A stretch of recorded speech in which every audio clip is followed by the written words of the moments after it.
भगवान को लेने के लिए कंस ने अक्रूर जी को भेजा।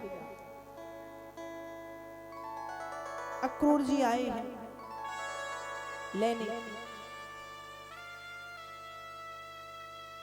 अक्रूर जी कौन है? कंस के मंत्री हैं। अक्रूर जी चाहते नहीं हैं कि वो कृष्ण को मथुरा लाएं, लेकिन राजा की बात माननी पड़ी और ना चाहते हुए अक्रूर जी भगवान को लेने के लिए वृंदावन पहुंचे।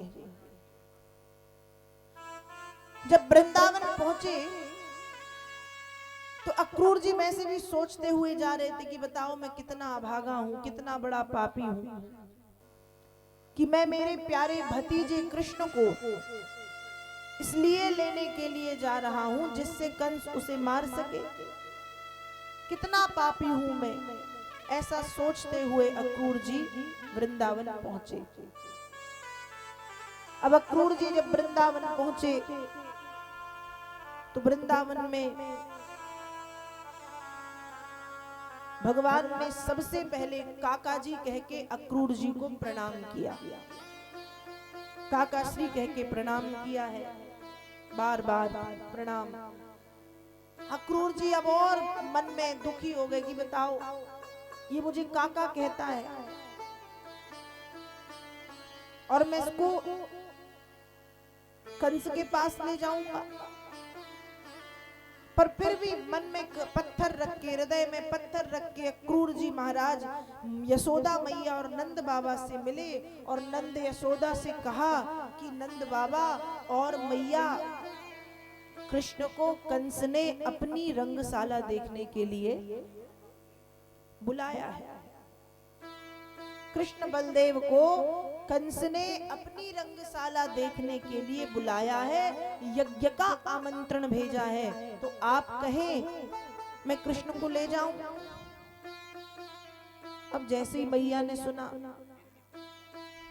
तो मैया ने कर दिया मना, क्योंकि मैया को कहीं ना कहीं तो कुछ लग रहा होगा। यशोदा मैया कहती मैं नहीं जाने दूंगी, क्योंकि मुझे मालूम है शायद एक बार मेरा कृष्ण जाएगा तो दोबारा लौट करके नहीं आएगा। एक बार मेरा कृष्ण जाएगा तो दोबारा लौट के नहीं आएगा, इसलिए मैं मेरे कृष्ण को नहीं जाने दूं, मैं नहीं भेजूंगी। खूब समझाया अक्रूर जी ने, मैया नहीं मानी। नंद बाबा ने भी समझाया कि भेज दो, इतना पास है मथुरा।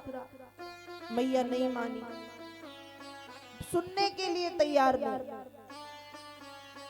अंत में स्वयं भगवान ने मैया की बुद्धि को भ्रम में डाल दिया, भ्रमित कर दिया।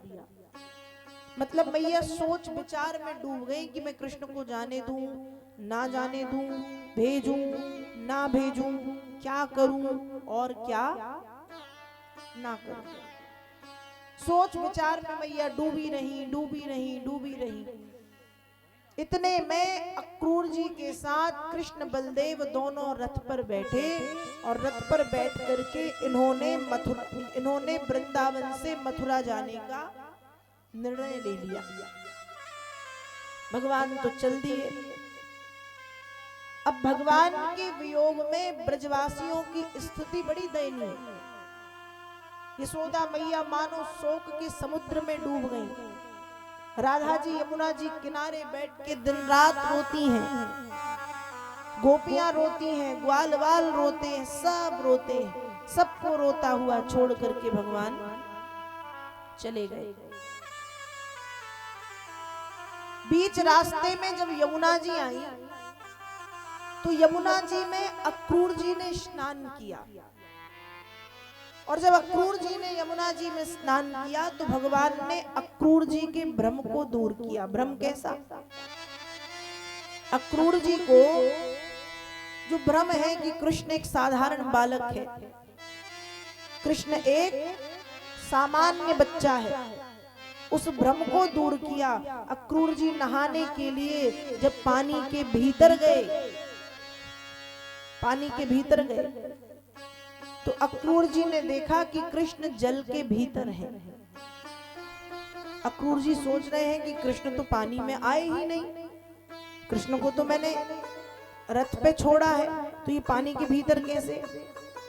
पानी से बाहर अक्रूर जी निकले तो भगवान रथ पे बैठ के हंस रहे थे, फिर पानी के भीतर गए तो भगवान पानी के भीतर थे, पानी के बाहर आए तो भगवान पानी के बाहर, भीतर बाहर भीतर बाहर भीतर बाहर होते होते अचानक अक्रूर जी ने जल के भीतर सैकड़ों कृष्ण देख लिए।